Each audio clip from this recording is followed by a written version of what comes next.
Hello, everyone. Welcome to this Open Civil Society webinar on the for migration. We'll just wait for a few more minutes to have others join us.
We'll start in about a minute, but maybe in the meanwhile, if I could just ask everyone who isn't muted to mute her so that we can avoid the background noise on the call, because we'll have quite a number of people joining us today. Thank you.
Hi, everyone. I think we can get it seems like we'll still have people joining us as we go, but that's fine. I think we have a full agenda, so we should get started.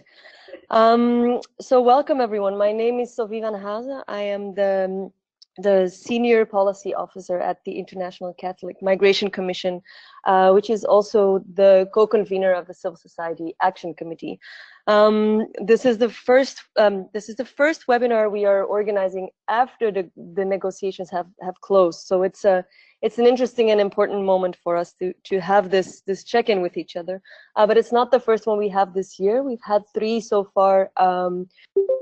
Negotiations as they went along in the first half of the year. Maybe before I go into the agenda, just a little bit of background on who has registered for this webinar. And it was really wonderful to see the large, the wide interest that we received from civil society. We had over 100 civil society organizations registering for today's webinar, and it was really interesting to see the diversity of regions also indicating an interest in attending. So we have, well, at least we have registered people from Kuwait, from South Africa, from Morocco, the Philippines, Nepal, Argentina, Mexico, and that's just to name a few of the countries that we'll have with us today. It was also interesting to see the different levels of kind of engagement or specific focus on migration issues. I think we have a number of organizations who've been really closely following the Global Compact negotiations this year.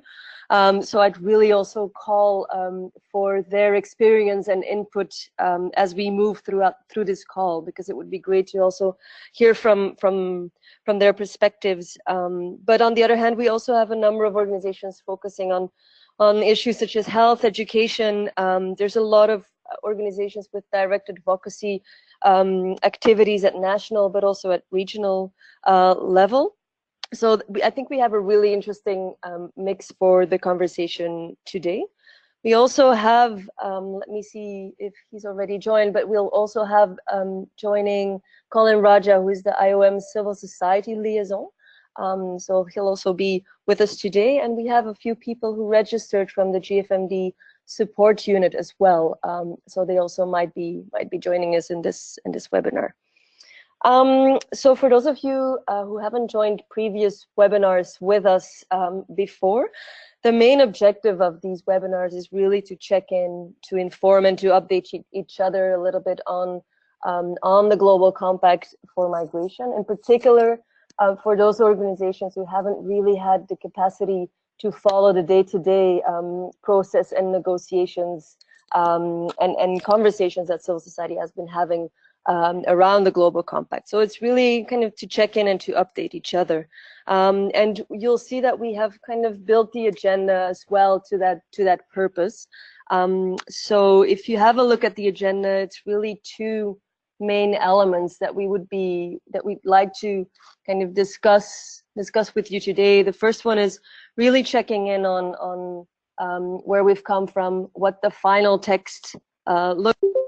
So what's the current political context that we find ourselves in particular with kind of this Global Compact is not yet adopted by member states officially, which will happen in the Intergovernmental Conference at the end of this year, on the 10th and the 11th of December. So the first part of the agenda would be really looking at that a little bit, and we'll have let's say a virtual panel with us to discuss this.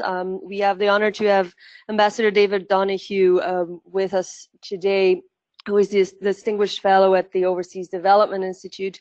And we also have with us Silvia Gomez, who's the coordinator of the International Detention Coalition. So I'm really looking forward to that conversation as the first part of the agenda. And then on the second half of this call, we'll go a little bit more into implementation, follow-up and review, and what that might look like as governments prepare for the Intergovernmental Conference, but also beyond for real implementation in 2019. And for that, we have Amy Muedin with us, who is with the Office of the Special Representative on International Migration, the SRSG's office. So really great to have Amy with us today. And we also have, so this is maybe an update, we had foreseen to have Monami Molik of the Global Coalition for Migration to speak, also a little bit about the civil society conversations that we've been having on this, but unfortunately Monami is stuck somewhere in transit between flights with really poor internet connection. So I'm really happy and grateful for Carolina Gottardo from TRS in Australia to have been able to join us on such short notice. I think I let you know, or I reached out to you maybe 1.5 hours ago. So thank you so much, Carolina, for joining us also today. So that being said, let's go straight into the first agenda item. Maybe before we start, we will of course open the floor for comments, questions, or input after each of the panels have talked. But feel free to also drop questions or comments in the chat box. We'll also be closely screening and monitoring what you are inputting there as well. So maybe I can just give a small recap or introduction to this first agenda item. And as I said before, the final round of negotiations concluded on the 13th of July, just 2 months ago. and it was the sixth round of negotiations that concluded the third phase of the GCM process. So the text that we have now and that you've all received as well with the agenda today is the agreed outcome text as it stands now. So as I said before, the member states, the United Nations member states will hopefully adopt the Global Compact in the International Governmental Conference end of December. I can reflect a little bit on how civil society has kind of moved in that final round because we were one of the number of stakeholder groups that was able to present in the conclusions a joint statement, and I will paste the link to that joint statement in the chat box in just a while, so you could also have a look at how civil society has kind of phrased its feedback on that final text. But I think the main gist of the joint statement was that the Global Compact on Migration is considered to be a strong basis for advancements of human rights of migrants across the globe, and in particular on a number of issues such as detention, climate pathways. And I'd be very interested also in hearing from you on the call on how you are reading the text in terms of specific advocacy on your thematic or regional expertise. I mean, there's a number of very important shortcomings as well that civil society has identified throughout the process, and in particular with regards to full labor rights for migrants in irregular status, specific language on non-criminalization, on firewalls and non-refoulement had been taken out of the text. There's still while everyone is clear that this document is non-binding, there was a very strong push from governments or from certain groups of governments to have a strong and repetitive focus on the sovereignty of states in this process, and also on the distinction throughout the text between which sections apply to regular and irregular migrants. And then, of course, there is the entire section on implementation, follow-up, and review, which, of course, provides a strong basis, but is considered by many in civil society as maybe still being quite vague. But we'll hear more about that last element also in the second agenda item. But I think I'll stop here, and maybe I would invite Ambassador Donoghue to reflect a little bit on all of this. Ambassador, thank you so much for joining us today. I think it is really wonderful that you'll be able to share with us a little bit your reflections on where we've come from, in particular since you, together with the ambassador from Jordan, have been very much we're actually facilitating the process leading up to the New York Declaration. So it would be wonderful to hear your sense on how far or how not far we have come since then. But you were also very involved and one of the facilitators of the negotiations of the Agenda 2030. So I think you are really well placed to help us kind of give this overall context sketch of where we are now. And it would be particularly interesting to hear from you as well how you assess the current period that we find ourselves in until governments come together to hopefully adopt a compact. In particular, since we have heard from a number of states that they might be, or that there is a risk of them pulling out. So I'll end here. The floor is yours. Thank you so much for being here with us, Ambassador. Thank you very much, Sophie, and hello to everyone. Yeah, I mean, you've summed up the outcome, I think, very well, Sophie. I mean, my own feeling was that it was going to be difficult in the current climate to, frankly, to repeat the degree of commitment that we achieved in 2016 with the New York Declaration. I mean, everything has, or a lot has changed internationally since then. So against that background, I thought a very good job was done by Switzerland and Mexico in reaching agreement on an extremely detailed set of commitments.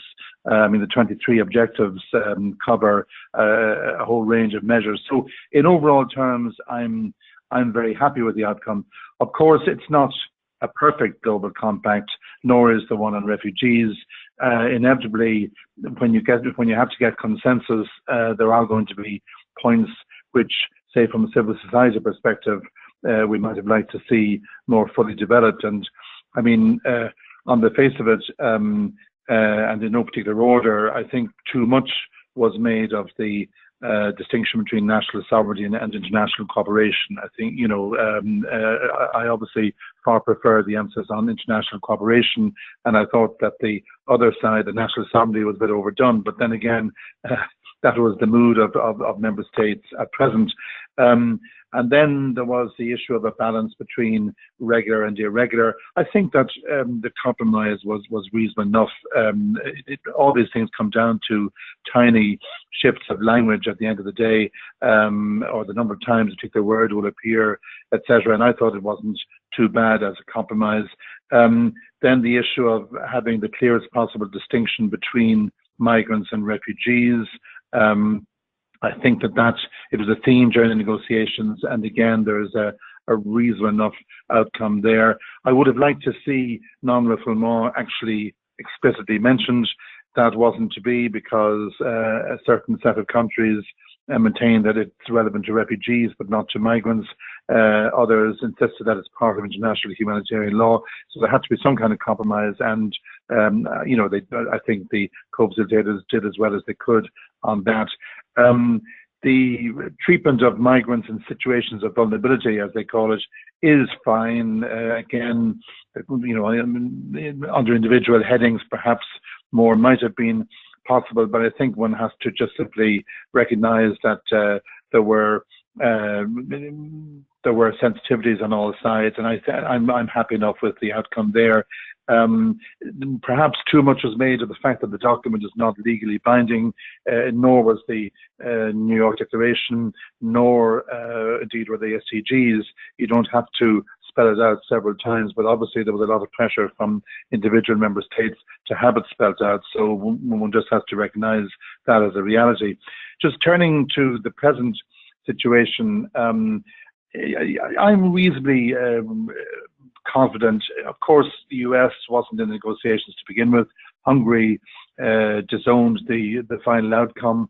Australia, no big surprise there. My guess is that it may not go beyond that. I mean, if I had to guess, I would say the UK will stay in, or will stay on board. Yes, there were mutterings from some Eastern European countries, which you could read as meaning that they intend to withdraw. I'm optimistic, I have to say, on balance. It might just be the three I mentioned. We'll see. I think what the key thing will be who will show up in Marrakesh. We may not know until then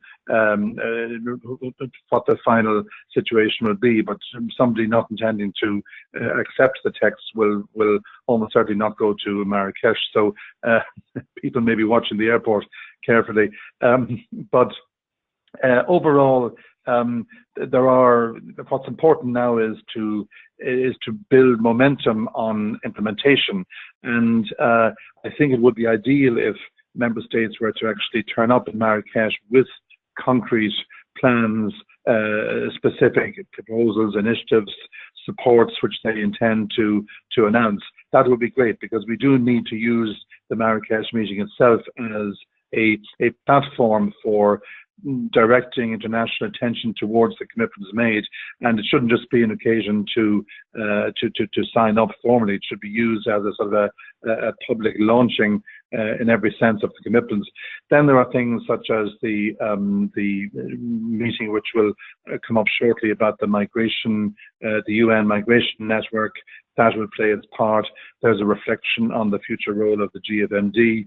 That will play its part. But I think that the Marrakesh meeting itself needs to be fully exploited. And last point, I personally would like to see the strongest use made of the SDGs framework and the VNO arrangements to allow countries to report on their commitments, both under the New York Declaration and under the two global compacts. And I really think that it's up to member states to actually use the VNR machinery to voluntarily report on what they're doing. So one doesn't have to wait until 2022 for the first meeting of the International Migration Review Framework. There's a lot that can be done in the meantime. the whole point is to show that this will make a difference on the ground, and it's not merely another fine statement. I'll leave it at that for the moment. So thank you so much, David, for that comprehensive kind of first thoughts and sharing on how you're also reading maybe a bit of the political climate, and I'm really happy also to hear that you think the mood is positive, and I think it would be also interesting to hear maybe from people on the call later on in the conversation how they are reading their own national governments, for example. Very much or well taken your point on hoping that governments will be taking very concrete measures to Marrakesh and using Marrakesh as a key kind of moment to showcase how implementation is already taking place. And I think civil society has or can play a very strong role there as well. So maybe with that, I might turn to Silvia from the International Detention Coalition, because I'm sure she could tell us a little bit more both about the general perception of that coalition of the Global Compact in itself, but maybe also hearing from you, Silvia, on how IDC is kind of moving in the coming months and also working with governments on specific advocacy. Maybe just a little bit of background. So IDC is a coalition of, I think, over 400 organizations from across the globe working on ending immigration detention. So I'll end there. Silvia, please go ahead. Hi, can you hear me? Yep. Yeah, okay, perfect. That's great. Well, first of all, thank you very much for having IDC here. As you said, Sophie, we are a network of over 400 NGOs working all over the globe on alternatives to detention. We've been following this process from the very beginning, like since the New Year Declaration. The IDC has been strongly involved in the whole process. So we kind of have a bit this sort of long-term vision of the process. I think having this conversation and this sort of shared reflecting on this specific intermediate phase, let's call it like that, it's very important and is key. So thanks a lot for opening up this space for all of us. And I'm actually looking forward to hear all your input and reflections, because it's quite an impressive turnout of people, which is encouraging for all of us, right?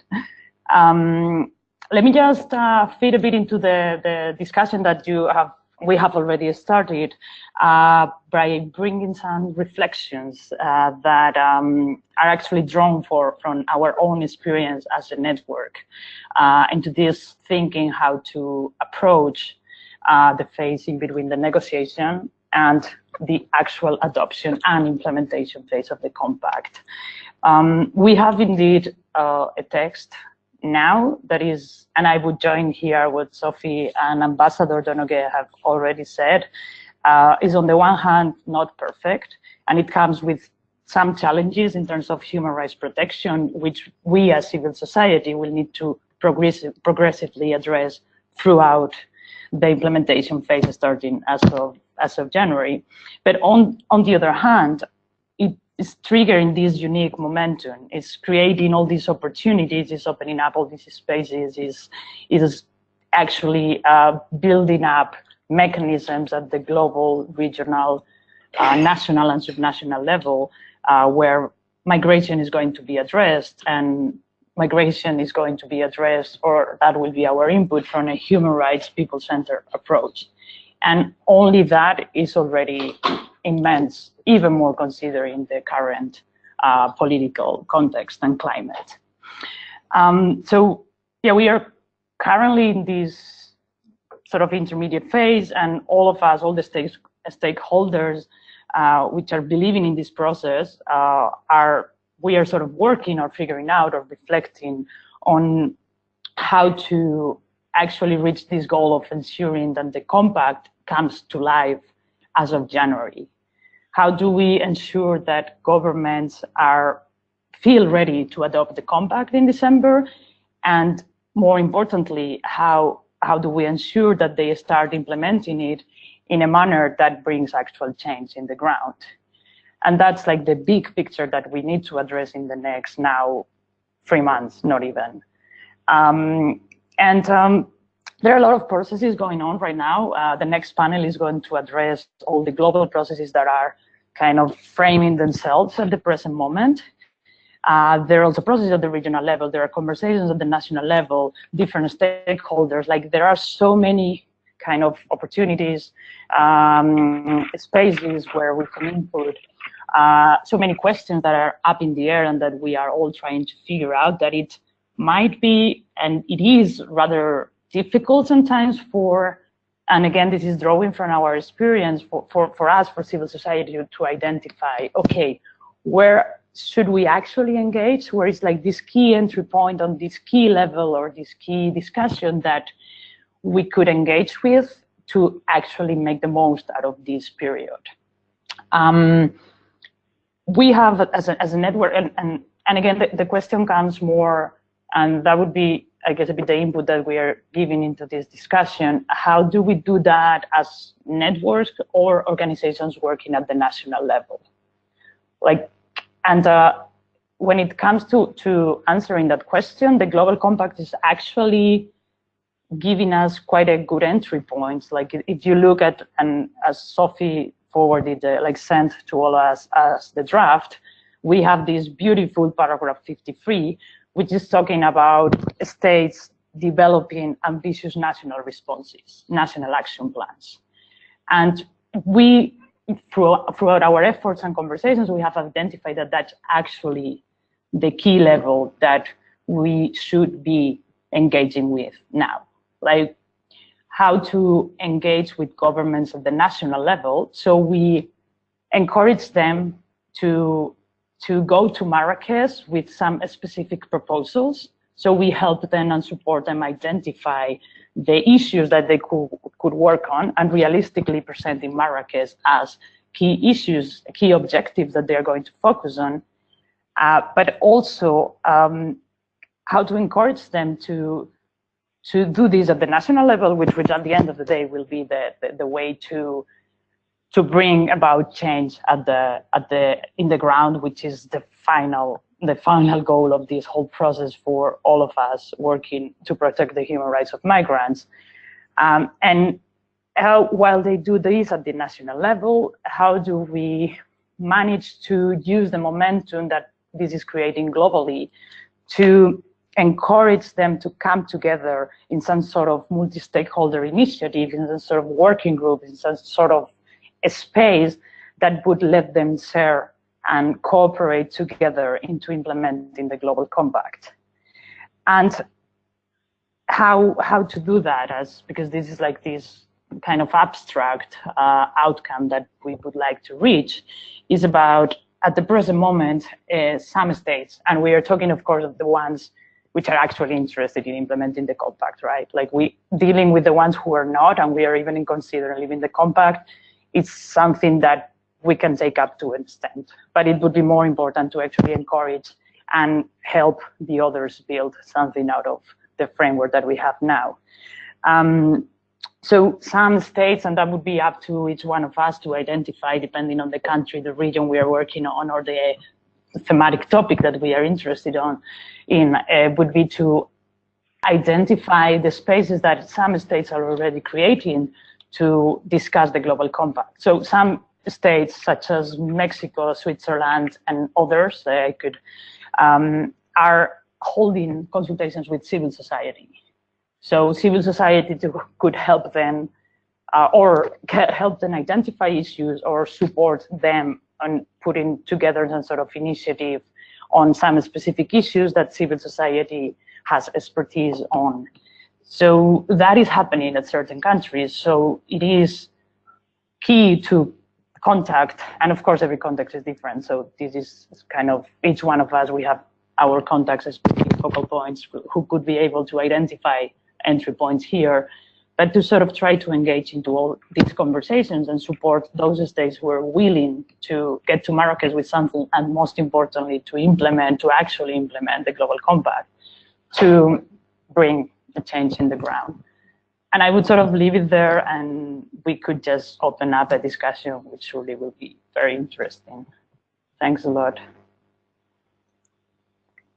Wow, Silvia, thank you so much. This was almost like a toolkit for advocacy in this fourth phase leading up to the International Governmental Conference. And also thank you very much to point to that Article 53 in the text on national responses, and for reminding us that it will be the governments who will be the main implementers of this global compact. I think I will end here and just open the floor for questions, thoughts, or additional kind of inputs and reflections to what you've heard so far. If I could just ask everyone who takes the floor to say who you are and what organization you work with, and maybe if you have a question to specifically say who of the two panelists you'd be directing it to. So feel free to unmute yourself or to type a question in the chat box.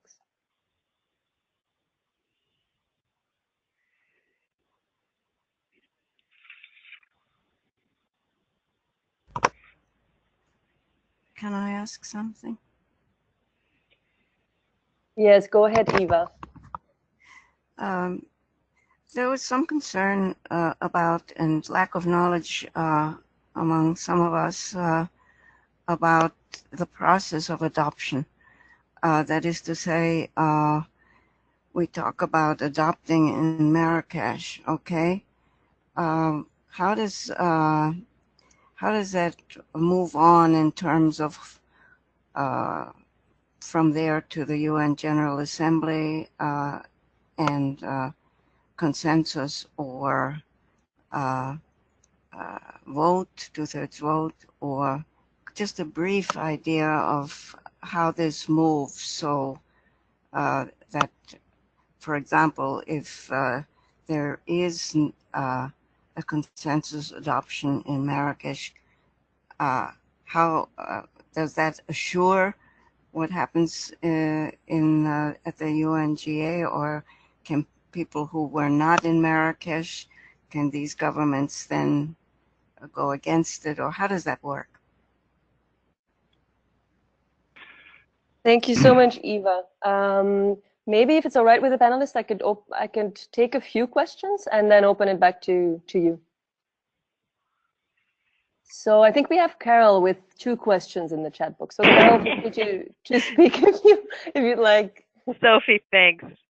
Yes, they're related. Thank you to both of you. And I have a question for the ambassador. I think it's the $64,000 question, how we might envision the kind of national level implementation in a way that's integrated with the SDG framework that you referenced. And so I'd really appreciate your saying more about, you said this doesn't have to wait till 2022. It could happen now in terms of both the compacts and the New York Declaration within the SDG framework. And I'm wondering, is there discussion about what that might look like for those of us who aren't as familiar with the high-level political forum framework?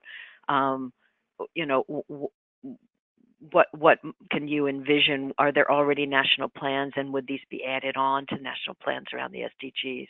And then just a technical question. I didn't get the reference you made, I think, to via norm machinery, and maybe you could explain what that is and where it's housed. So thanks very much. Sure. Thanks, Carol. Maybe we'll take one more before going back to the panel.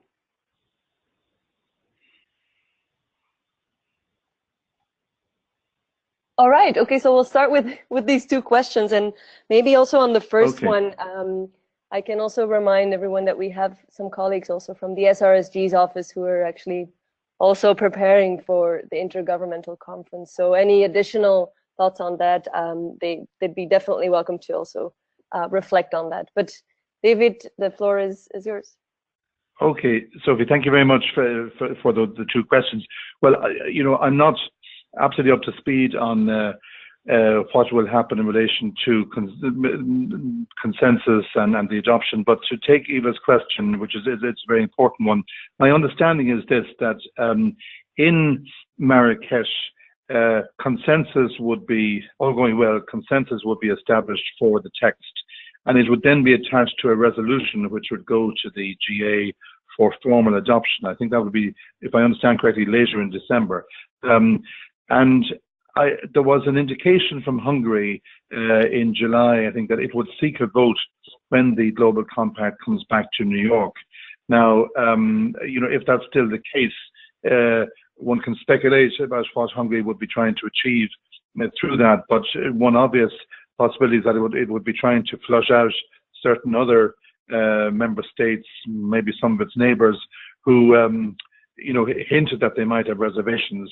And because the risk of a vote, obviously, is that even if nobody moves to oppose the Global Compact, you could still have some decisions to abstain on it. Obviously, consensus is by far the preferable outcome. Of course, I don't want to be conjuring up scenarios, but there might be countries other than Hungary who would look for a vote.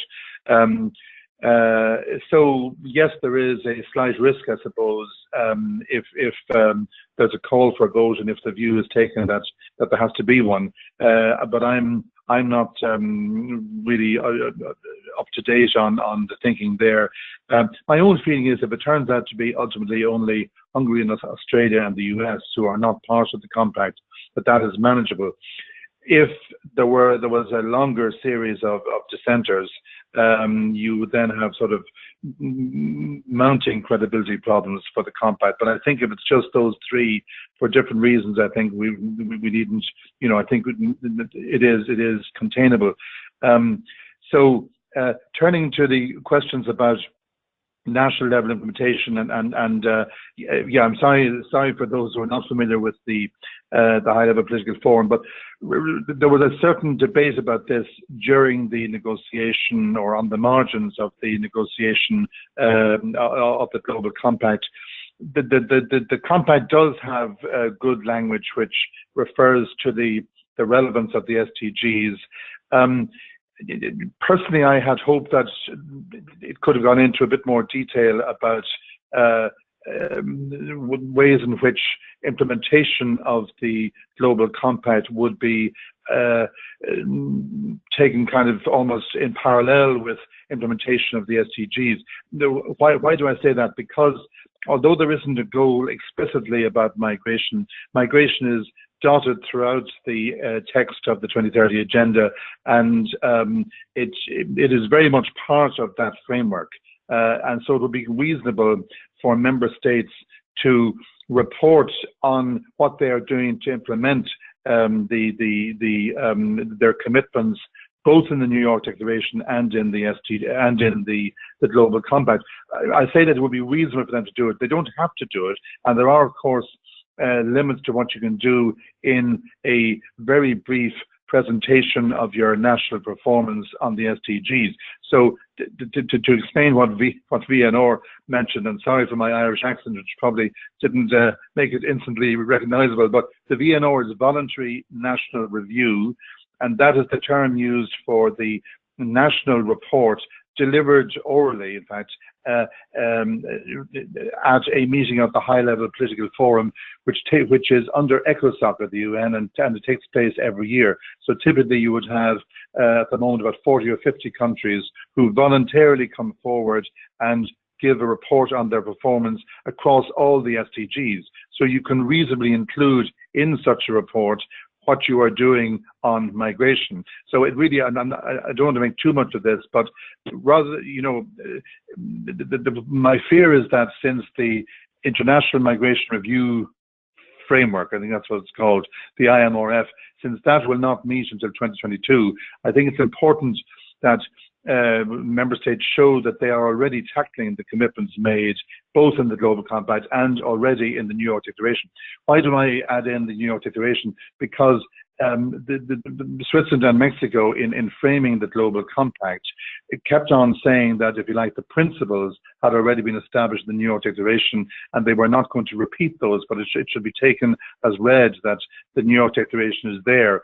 So I think it's important that we don't lose sight of the New York Declaration, because there's a massive amount of commitments at the level of principle made there, and now the Global Compact is intended to translate those principles into concrete measures. So the two have to be really read together. And I'm simply saying that it would be open to a country, if it wanted to have a section about migration in its own report to the high-level political forum about the implementation of the SDGs in a wider sense.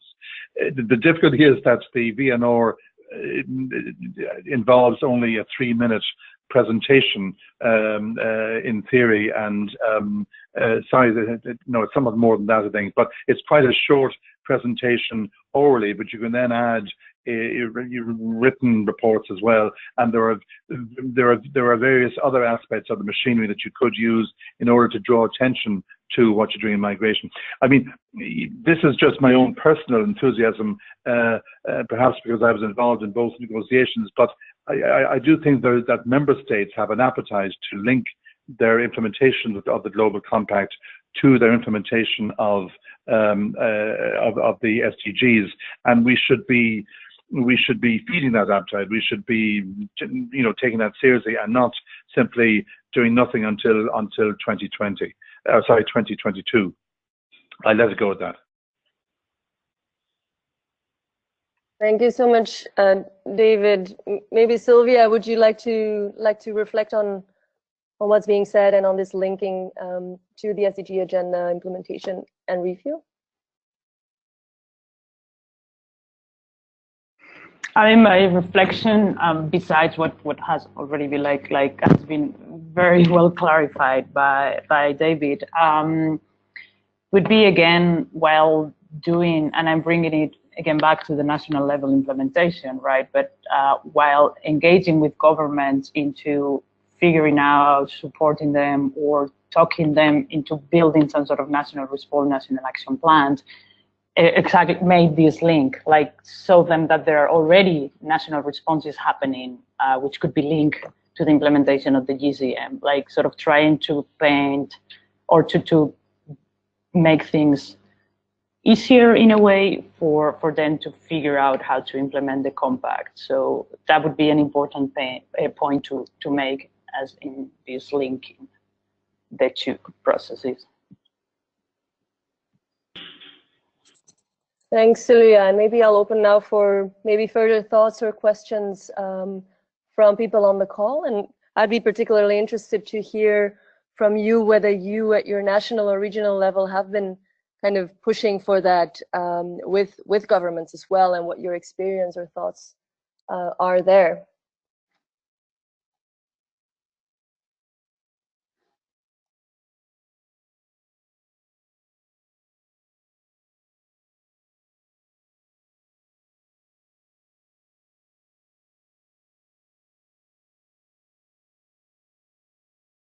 All right, well, feel free to still drop some ideas or thoughts in the chat box, and maybe I'll ask, if all right, maybe just the Amy, or I also see Eva on the line from the SRSG's office. So thank you, Eva, for joining as well.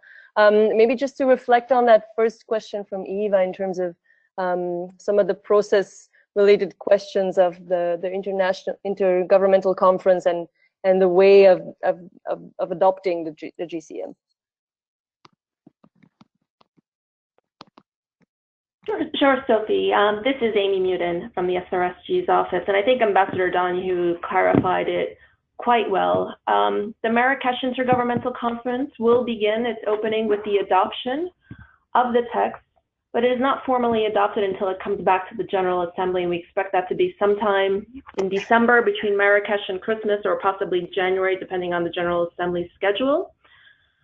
And while we might expect that a couple of these countries, Hungary, the US, may push for it to come to a vote because they will not be able to join the consensus, I can also imagine that if it does come to a vote, we will also resoundingly see the number of member states that are in firm support of the Global Compact, and will probably take the floor to make statements to that effect as well.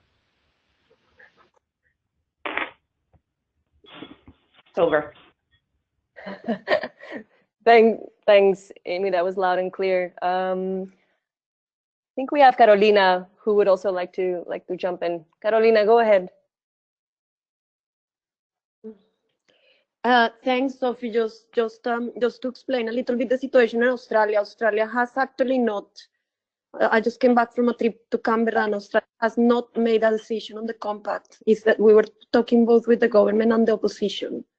There has been kind of misreporting at the national level here, but there is not official decision, and it hasn't been communicated. So anything could happen. We're very close to election, so Australia is still at kind of the same level of the other member states, but it could kind of notify before, or it could just decide to adopt. Just to clarify that. Thanks, Carolina, and that's also great to hear how that situation in a few weeks has kind of stabilized a little bit as well. So that's really good to hear. Well, it could still go, yeah. but let's see. So if there's no further question on this first agenda item, I'd like to go to the second one, and it's actually feeding in perfectly with what we've been discussing so far, and specifically with regards to national implementation and how that could feed into review processes, both at the national but also international level. So I think this was a perfect way to open this conversation. So maybe before giving the floor to Amy and Carolina, maybe just giving you a quick some of the highlights, or just a quick overview of what the text actually says about implementation, follow-up, and review. And I won't go into great details, but just giving you a snapshot. So the text itself is really big. It has 23 objectives and over 100 specific actions. So there's a big question mark, and even from states as we speak to them, in terms of how are we going to implement this.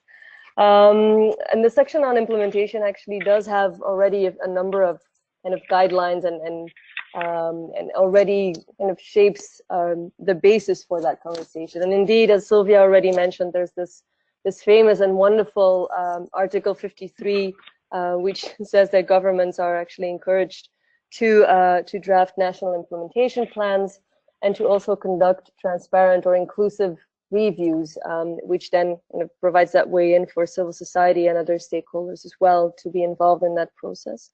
There's mentioning of a UN network on migration that Ambassador Donoghue already mentioned, a network which would be supporting member states in their implementation. How that might look like is currently being defined and being discussed within the UN. And as was already mentioned, mid-October, from the 15th to the 16th, there will be a UN framing meeting of UN agencies really making some decisions and defining at least the main outlines of what that UN network would be tasked to do and what it might look like. At the same time, there's also a capacity building mechanism which would then support and strengthen capacities of states, but also of innovative partnerships in the implementation of the GCM. So on the implementation side, that's I think those are a few of the main elements. In terms of follow-up and review, as we already heard, there will be an International Migration Review Forum every 4 years, and the first one will take place in 2022. And out of every forum will be a negotiated progress declaration as an outcome document. The GFMD is still is considered to be a very important space for exchange on the Global Compact on Migration progress, and in particular with regards to innovative partnerships and policies. And at the regional level, the text encourages regional processes to also conduct reviews starting in 2020, and so already in 2 years. In terms of civil society's role, there's a strong consideration and role for civil society, both in the implementation, but also in the follow-up and review of the Global Compact. But how that might look like and what that would actually mean will have to be defined in the coming months and even years. So I'll stop here. I would love to now give the floor to Amy. Amy, it would be great to hear from you how the current conversations are going. What do you see as the major kind of opportunities and challenges in the coming months? And how is the UN preparing for this major role within this UN framing meeting, but also and the network, but also in terms of IOM as now as the agency that will be the secretariat and coordinator of this UN network. And I'd also be very interested to hear a bit from you how like where the discussion is around civil society engagement in all of this, and maybe where some of the important, let's say, advocacy milestones or advocacy opportunities for civil society lay in this process. So Amy, floor is yours. Thanks again for joining. Thank you, Sophie, very much for inviting me to participate in this webinar, and also a thank you to all the participants in the call throughout this global compact process, and also preceding the days of supporting member states, pushing them, supporting Ambassador Donoghue and his Jordanian colleagues with the successful adoption of the New York Declaration a couple of years ago, which brought us to where we are today. I think we have a lot of challenges and opportunities ahead. The Global Compact itself is a very wide-ranging, very comprehensive document on migration. It is really the first UN cooperative framework on this, and I think that's a major achievement. I think a lot of times we focus on the imperfections of that Global Compact, about what is not in there or how it is viewed with certain caveats by member states. We focus a lot that it's non-legally binding, but I think we would caution against giving into so much of the naysaying about the Global Compact itself. It really is an achievement that the UN, that the majority of the member states have gotten this far, despite the negative political environment in a lot of these countries. And certainly, while the Global Compact itself isn't legally binding, it certainly provides a political and moral commitment upon member states and upon all of us to see through its implementation. And as I said, it really is a wide-ranging and comprehensive document, and the co-facilitators of that process, Mexico and Switzerland, those ambassadors would often say they try to take a 360-degree approach to migration. And I think one of the challenges for a number of governments is to take that kind of approach to their national migration policy, and for that it means working across a number of different government ministries, but also across a number of different government levels. There's a strong focus on the work of local authorities who bring a type of humane approach to national migration policy, ways to work more effectively with civil society, with the private sector, academia, media, migrants themselves. I think it's going to be a challenge for some governments, and I think this is where civil society could really actively work with a number of these countries to help bring life to the Global Compact at the national level. I think this is a great opportunity as we look forward to the adoption of this Global Compact. The SRSG, Louise Arbour, has said many times, and I think most of you have heard this before, that we should compare ourselves, or hopefully compare ourselves to where we were on the climate change discussions in Rio in 1992 at that summit, and look to where it advanced from there to the Paris Climate Change Agreement in 2016. That it wasn't just a commitment amongst member states, but that it emboldens the general public to support it as well. And I think this is an opportunity with the UN member states adopting this Global Compact. Let's make this the People's Global Compact for migration itself. And let's see where all of you, where the UN system, where a number of other stakeholders, could support member states' implementation of it, but also bring it to the general public so they understand what's at stake and what benefits for them. It's for migrants, it's for migration, but it's for the communities at large that work with and integrate migrants in their daily lives. One of the things that the UN system in particular is doing that's already been mentioned is this new UN network on migration that the Secretary General decided to establish last May, which was also endorsed in the Global Compact itself. It will be the successor to the Global Migration Group, which is a coordination body of 23 UN agencies, but this will be much larger. IOM has been named as the coordinator and secretariat for this new UN network on migration.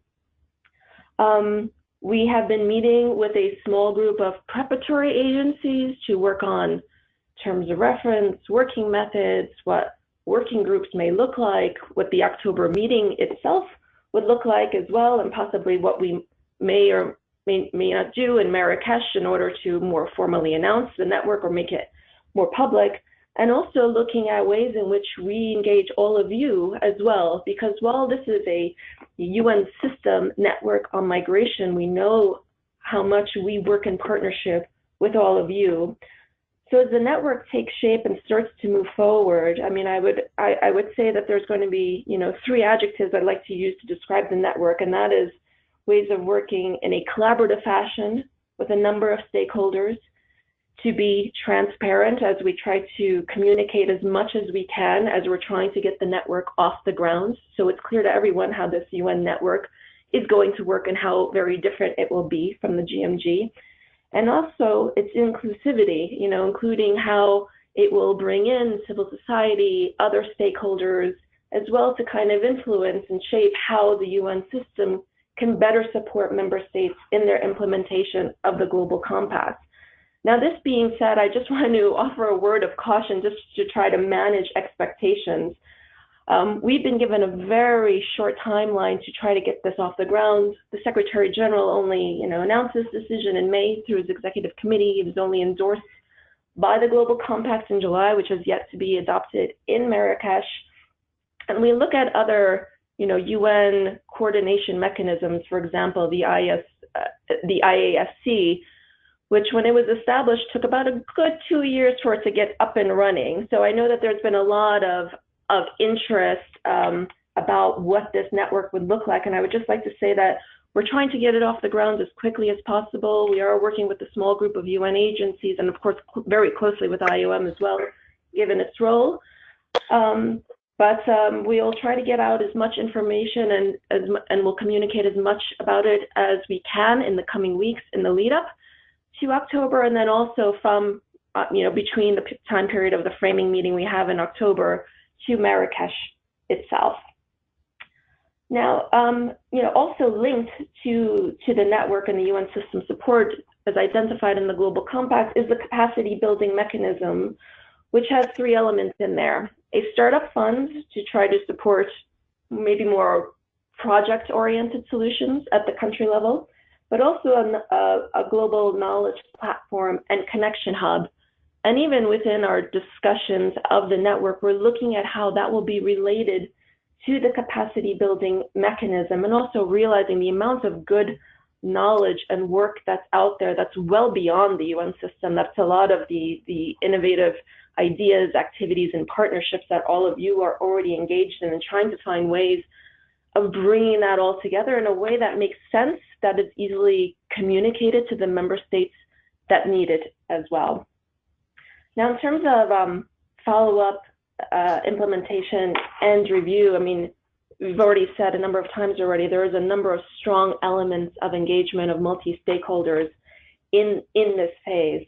And certainly as we look to Marrakesh, I know that a number of you have submitted in requests for side events with other partners, with some governments, and they're being reviewed at the moment. And certainly we want to use Marrakesh not just as the adoption of the Global Compact, but for stakeholders and member states to show up with commitments of how they're going to implement these objectives of the Global Compact, to showcase actual national level activities, partnerships, ideas, work that they do with migrants. We want to be able to give life to the Global Compact at Marrakesh and say that, you know, it could be adopted and moved forward on as quickly as possible.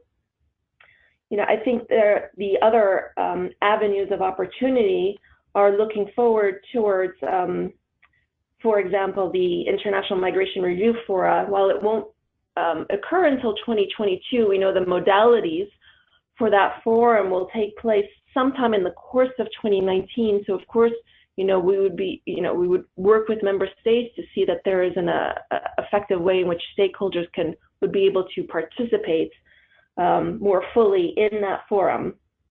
As well, the Global Compact asked for the network, or for the Secretary General, to report on the UN systems work every 2 years. And I think, within the network, our thinking is also, what the UN system does in partnership with a lot of stakeholders, such as yourselves.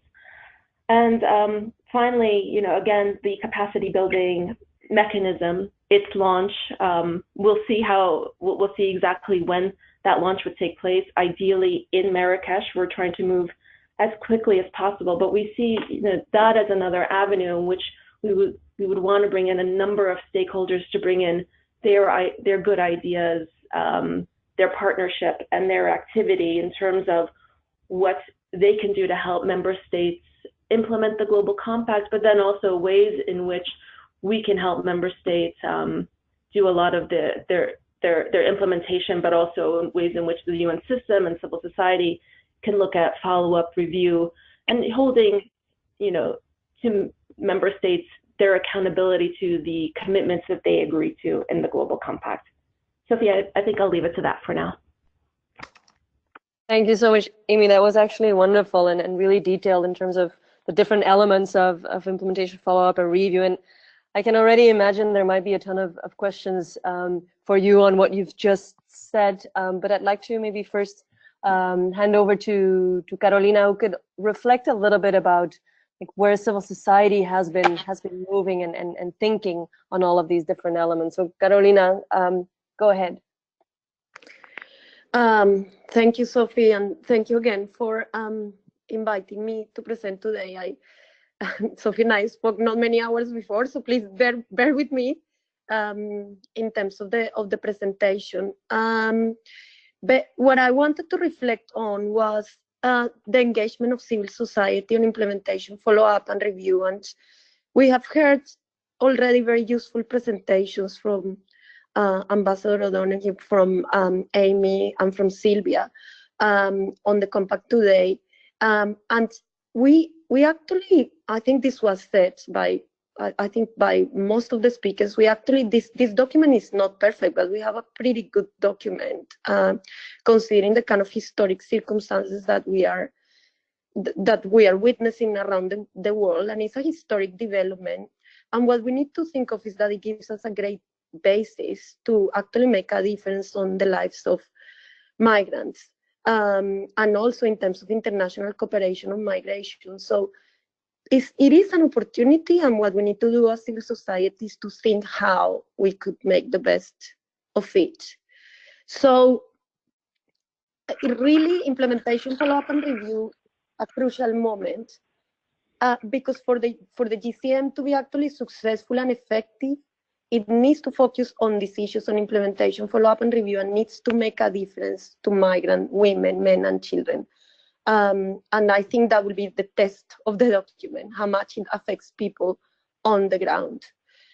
So I think Silvia already mentioned that there have been a number of groups that have been looking at implementation, follow-up, and review, and there have been slightly different focus or slightly different approaches and conversations at global, regional, national levels, like Silvia was saying. But for civil society, I think there is a strong kind of common agreement on the importance of a whole of society approach and the importance of meaningful participations of migrants, civil society, and other stakeholders. So it is about making this difference on the ground and this difference to the lives of people on the move. And it is important also to consider that it has to be people-centered, and it needs to be based on human rights. It needs to be implementation, follow-up, and review needs to be gender responsive, and this is crucial. So human rights and gender needs to be cross-cutting issues across implementation, follow-up, and review. So in terms of the engagement of civil society, migrants themselves need to be at the center of the process. And this is also about the active participation of migrant women and migrant women's leadership. And this participation needs to be non-tokenistic, not non-tokenistic. So it needs to go well beyond migrants telling their stories onto migrants shaping policies that have impacts on their lives. So really meaningful participation that makes a difference. Civil society. What is civil society? In reality, we need to think about a broad definition of civil society. So we're talking about migrant women, migrant-led organizations, migrant women organizations, self-organized networks, trade unions, youth organizations, and these are just examples. So this is kind of the broad definition of what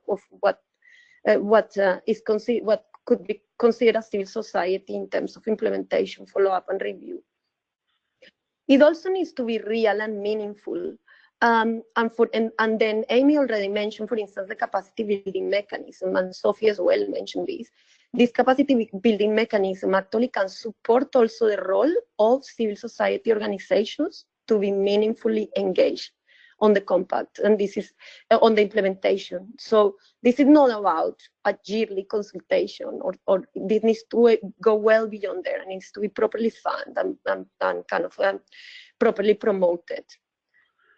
Another crucial point is that for implementation, follow-up, and review to work, there needs to be a clear link or a connection in between the national, the regional, and the global levels. So this cannot be a compact up there in terms of being theoretical, that we think that only applies overseas and it's only for the UN and at the international level. This is a compact that needs to apply to all our local and national realities, and that needs to mean something for migrants at each and all the different countries and localities where we are working. And I heard from Sophie there are members from lots of different places and regions on this call. So this means that the local and the national levels are key. We need to look at what is already happening at the national level, and also we need to think creatively and what could happen and what we can make happen.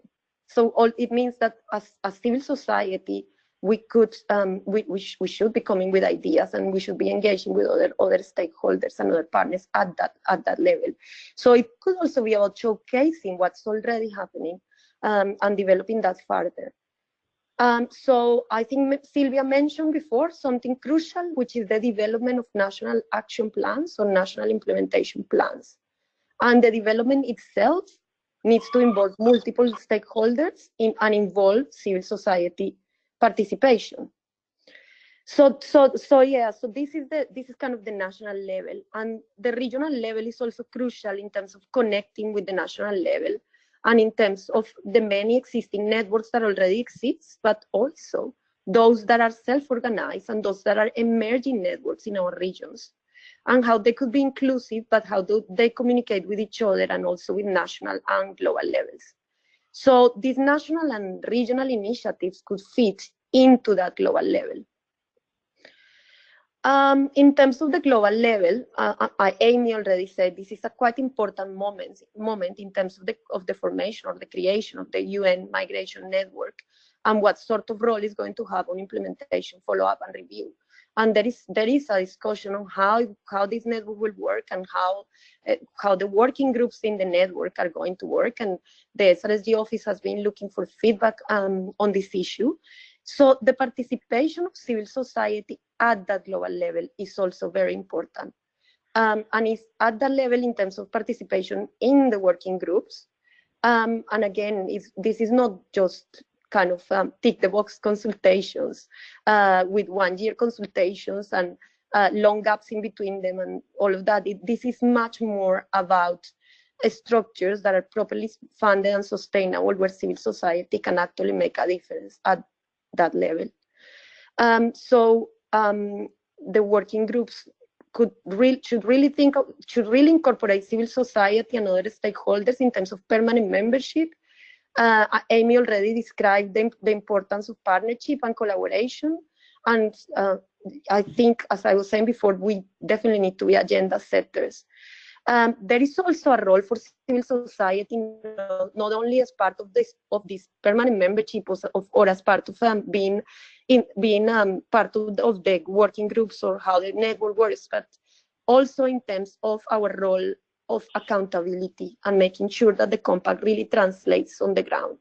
So ideas could be, for instance, shadow working groups or accountability working groups, or the other different names that could be given to ensure that actually this is happening.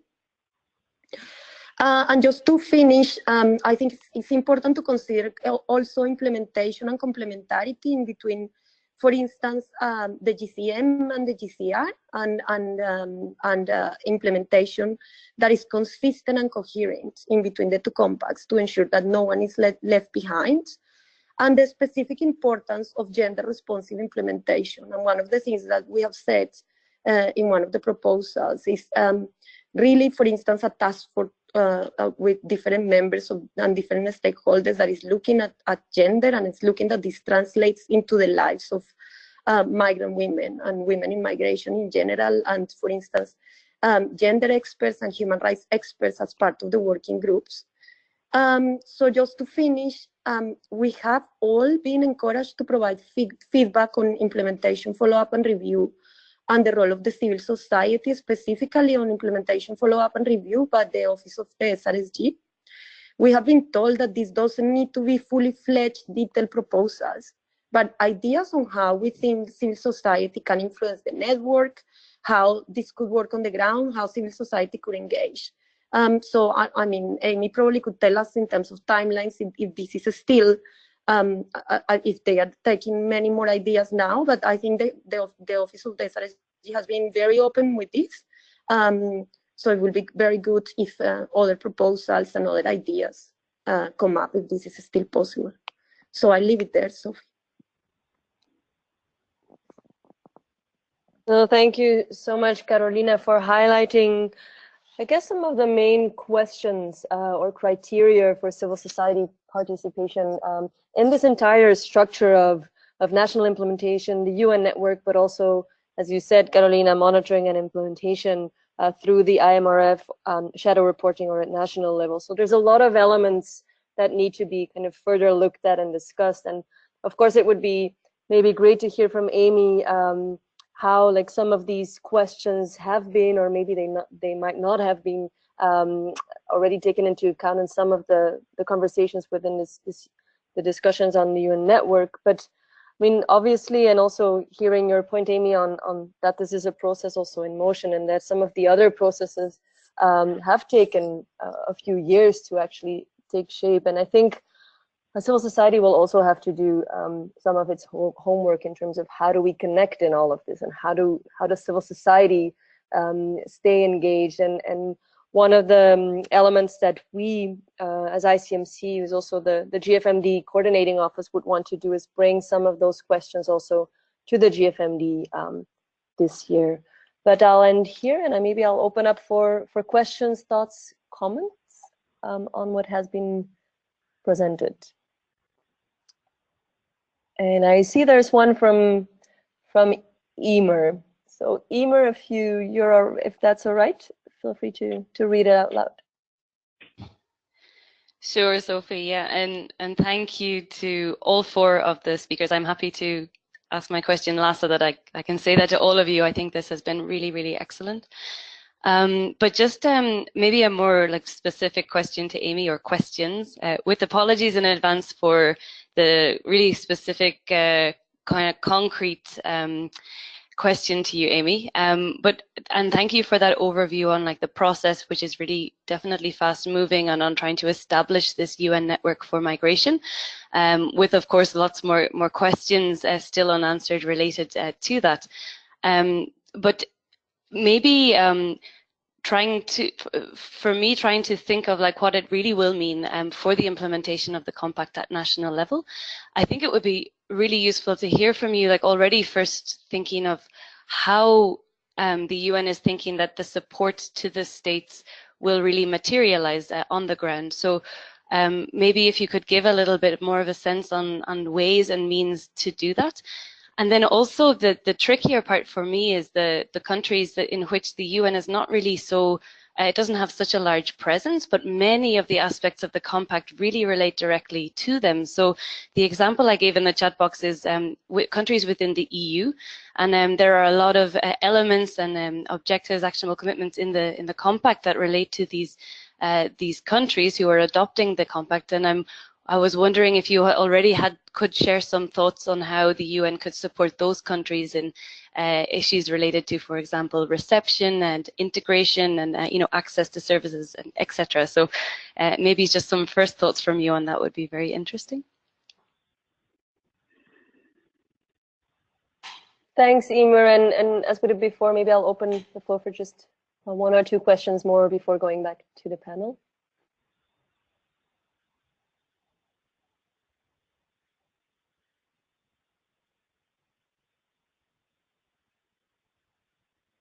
Maybe I might add a question to to the conversation. I'm curious to hear a little bit about regional processes, and it's maybe a question to both panelists. Amy, in the text, the section on regional review fora is still quite, it's left kind of open. Could you maybe explain a little bit more what the next steps would be and what regions are doing to kind of identify which of the processes would be the review, the regional review area for the GCM? And then maybe to Carolina, I know you've been quite involved also in the Asia kind of consultations and process also now the past few weeks and months. So if you'd have any reflections on how civil society at the regional level is mobilizing around implementation, that would be really helpful. So if there's no more questions, then maybe we can start with these two. Sure. This is Amy. I'll chime in first. Yeah. Go ahead. Sure. Thanks very much, Sophie. And thanks very much for all the questions. First, I neglected to thank a number of you for sending in a lot of your inputs and thinking about the UN network on migration. It has been very helpful. I know that Mon Ami also just sent us something recently from the Global Coalition on Migration, which has been helpful. And as we get these inputs in, we share them with the group of agencies. We've been working on preparations for establishing the network. So it's been very helpful to feed into our thinking as well. And I think also shows, the type of collaboration we would be seeking with all of you as we get this network off the ground. In terms of national level implementation, and this is something that we are, within the preparatory group of agencies for this network, we have been discussing at length is, how to give effect to the Global Compact, or how to empower the UN country teams to give effect to the Global Compact and their support at the national level. And, we've been speaking with a number of resident coordinators and UN country teams, and we're finding out already that there has been, in existence for a number of years in some specific countries that are working groups on migration that already exist because, migration issues or migration policies are a priority for that particular country. And, and a number of these working groups are, working with IOM, with UNHCR, with other parts of the UN system, as well as other stakeholders, including local stakeholders, to see what all the partners can do together to help support the government on any types of migration priorities or challenges. We've also seen that migration has been incorporated into a number of UNDAPs, the UN Development Assistance frameworks, which is a good sign, given how, as Ambassador Donoghue said, how migration has many different elements within the SDG framework. So it's nice to see that at the national level that this is being recognized as well. So what we're seeing so far, or at least some of the feedback we're getting from UN country teams and from some resident coordinators, is that before this Global Compact was being negotiated, they've already been working on migration issues in country with the respective governments. And so now for us as a UN network, it's more about, how can we better serve them? And it really is going to be something that they're going to have to tell us what would be helpful for them, rather than us imposing any types of guidelines or directions, but, being able to support them in whatever type of information or support that they might need, including through the foreseen capacity building mechanism, beyond its knowledge platform and its connection hub and the ideas and activities that can be pulled from there. also the startup funding element, where we can foresee perhaps that a number of these countries might apply for funding for specific migration-related activities as it relates specifically to implementing the Global Compact. I mean, that is one of our ideas, and while we kind of like very much the idea of using the capacity building mechanism like this, let me also caution and say that right now we don't know of any donors who might be interested in contributing to this capacity building mechanism. I think for those the question that Emir asked in particular about the EU countries and the UN presence there.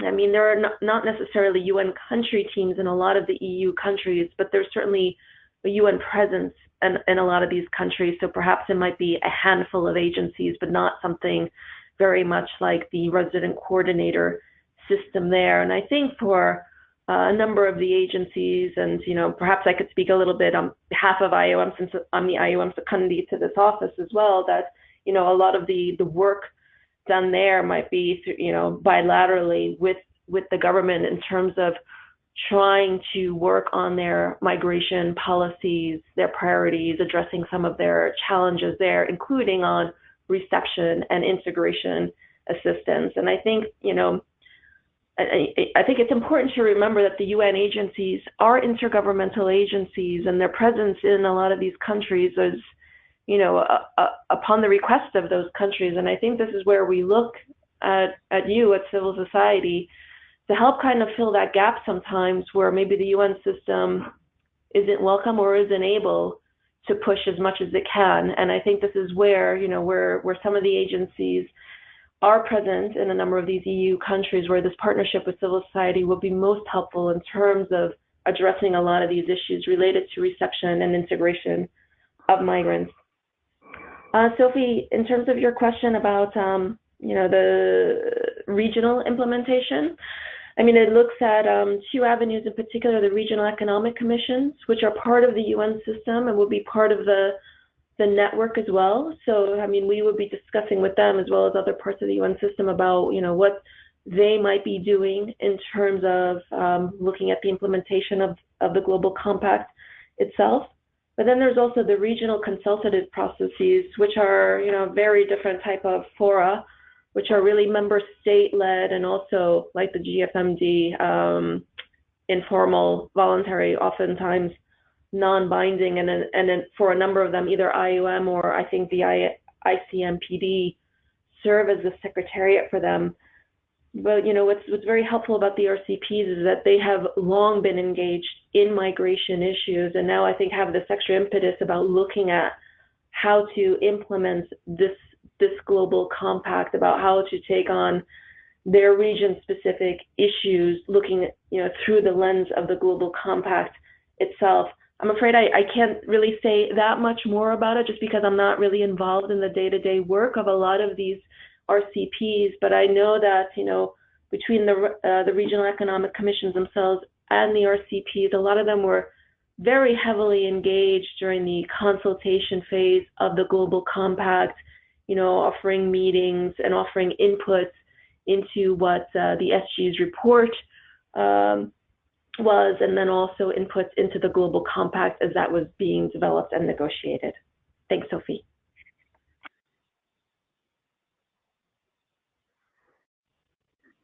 Thanks, Amy.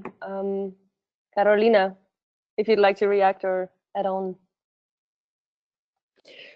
Yes, thanks, Sophie. I just want to complement a little bit what Amy was saying in terms of what has already been happening, and obviously there have been different things happening in different regions. So, for instance, in Asia, there have been meetings looking at implementation, follow-up, and review with civil society, but also with involving other stakeholders, including UN agencies, and this has also happened in the MENA region. I mean, personally, I have been engaged as part of Asia Pacific Refugee Rights Network, so we are also looking at implementation, follow-up, and review with ACT Alliance in terms of complementarity between the GCM and the GCR. And we are involved with a number of member states at the regional level in Asia and also with other regions. So there have been different, for instance, in Asia, there have been different initiatives on this, both in terms, for instance, what MFA, Migrant Formation, is doing, what we are doing in the Pacific, for instance. There is the creation of this Pacific reference group that is going to kind of hopefully go forward, that is looking at implementation, follow-up and review. So there is quite a lot of movement in this region, looking at this area. And then in terms of, and as I say, this has involved engagement with different stakeholders. And in terms of what Amy was saying, I think part of the consideration has been involved with UN process at the regional level, so UNESCAP and equivalent in other parts, and the regional consultative processes, and the role that those could play. So this is just an example of some of what has been happening, but similar things are happening in other regions. Thank you so much, Carolina. That was really wonderful to hear, also specifically from the region, what is moving and happening in terms of civil society action as well. I realize we're only 5 minutes before closing, so are there any more burning questions or comments from those of you on the call?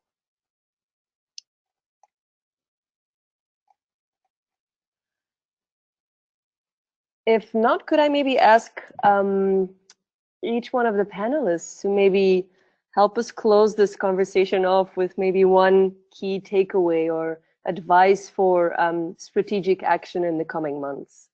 I think that would be a great, like, action-oriented way to close this webinar as well. So maybe, Ambassador Donoghue, could we start with you? Sure. Okay, Sophie. Well, to everybody we've been listening to for the last half an hour or so, I must say I found it extremely interesting and very challenging in ways. Let me just first pick up on the point that Carolina brought in about complementarity and coherence. I think that's a very important one. We tried, as I think people know, we tried to get that reflected more explicitly in the text of the two global compacts, but there wasn't really a market for it because of sensitivities on the part of those who are protective of both constituency, if I can put it like that, and sort of extreme nervousness about having anything within either compact which acknowledged the claims of the other, particularly because of fears about normative reforms, etc. So one way or another, it didn't happen, but it was sort of understood that in the implementation phase for both, that in practice, complementarity would be recognised and acted on. So, in other words, what I would like to see is that UNHCR and IOM in practice would find ways of working closely together on their implementation of the two global compacts. So that's something that I think civil society could usefully keep emphasizing, and to ensure that what is efficient, but what's also important in terms of coherence, that should be done.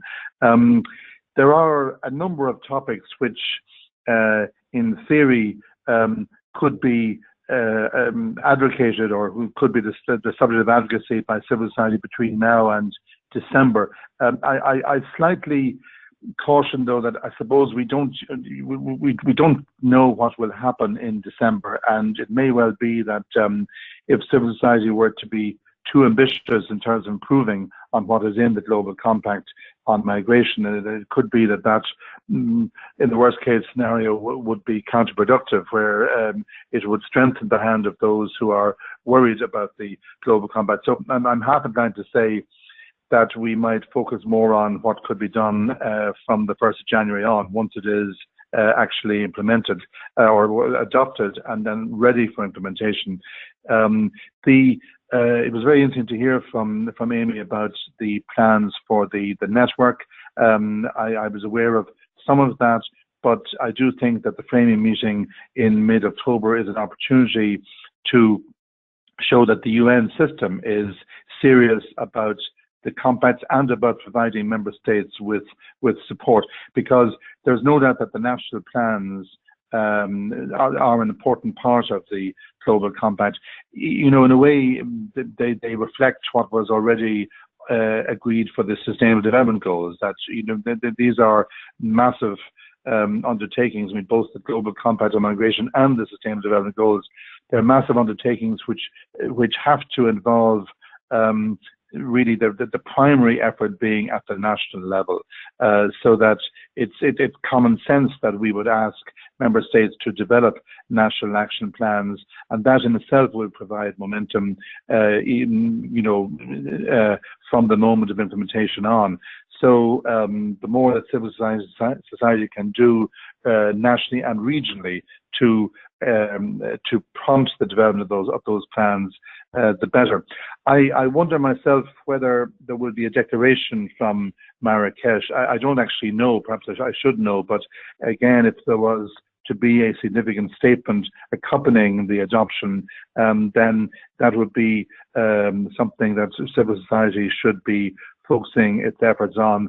There will, of course, be some activity at on the margins of the General Assembly next week. I know of one event which the SRSG's office told us about, the one on the 26th of September. There's also a gathering, an event related to the GCR. So I think there will be some activity next week, and there'll also be ongoing activity in relation to the role of cities in implementing the Global Compacts. And I think any way that civil society can find to support that would be worthwhile. We also were told in another framework that there will be EU-Africa and EU-Arab League summits next year, and they will obviously have migration as one of the top issues. So again, there might be a context for advocacy around those. So, you know, taking everything together and taking also the GFMD meeting in Marrakesh, which will need to work out what exactly is the space that it is going to provide, which paragraph 51 of the Global Compact mentions. Taking all those things together, there is a kind of series of moments over the next few months which will enable civil society to have an input. As I say, my only cautionary note is not to look for anything further in the text of the Global Compact, because that could frighten the horses a bit.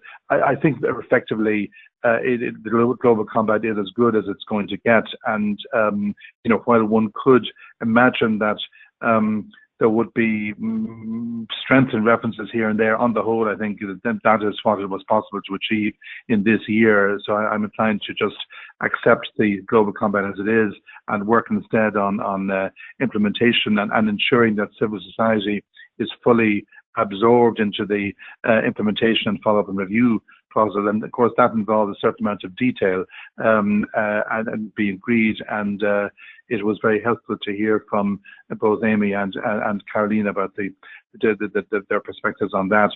So that's probably all I would say. I mean, I think if member states came with something for Marrakesh in the way of concrete commitments that they're going to make, as it were, to launch the Global Compact, that would certainly boost confidence, and it also be possible to arrange something of that kind. So thank you, Silvia. I'll stop at that point. Thank you so much, David. This was really wonderful. I mean, thank you for reflecting on this respect for the New York Declaration and bringing the GCM and GCR together also in the way civil society pushes for implementation. Thanks for mapping out the series of moments that we have also beyond the Marrakesh summit, and how the political context might change, and how this period is actually still quite fragile, so to say. Let me go to Silvia. Yeah, well, thanks a lot again for providing this space, and thanks to all the panelists, but mostly to Amy and to Ambassador Donoghue for giving us civil society, like some tips for civil society to take forward our efforts towards implementation. I would just close with some key messages that we have been repeating through through all the different interventions and questions, which is about using this intermediate period towards Marrakesh to build momentum towards adoption and towards implementation, with the main goal of ensuring actual implementation in the ground and actual change when it comes to the human rights of migrants. And I would encourage us, civil society and all multi-stakeholders, to keep doing and to keep these conversations we are having to focus towards both national implementation and engagement with the states, and also like regional and global level implementation. So thank you very much again. Thank you so much, Silvia. Amy? Thanks, Sophie. I just want, my parting words are, as we look at member state implementation, let's also, look at, how to make the global compact come into effect for everyone and not just for governments. And, sometimes the best way to hold governments to account on some of their commitments is to get their constituency or the general population energized about it as well. If there's a way that, the UN system with civil society can make, can effectively communicate what this global compact is to the general population, so that there is a much larger ownership amongst all of us and not just national level governments to give effect to it, I think that would be a really fantastic opportunity, because, the global compact will only be successful if we make real effective and meaningful change for migrants and, the communities that they left behind and the new communities that they're living and integrating in.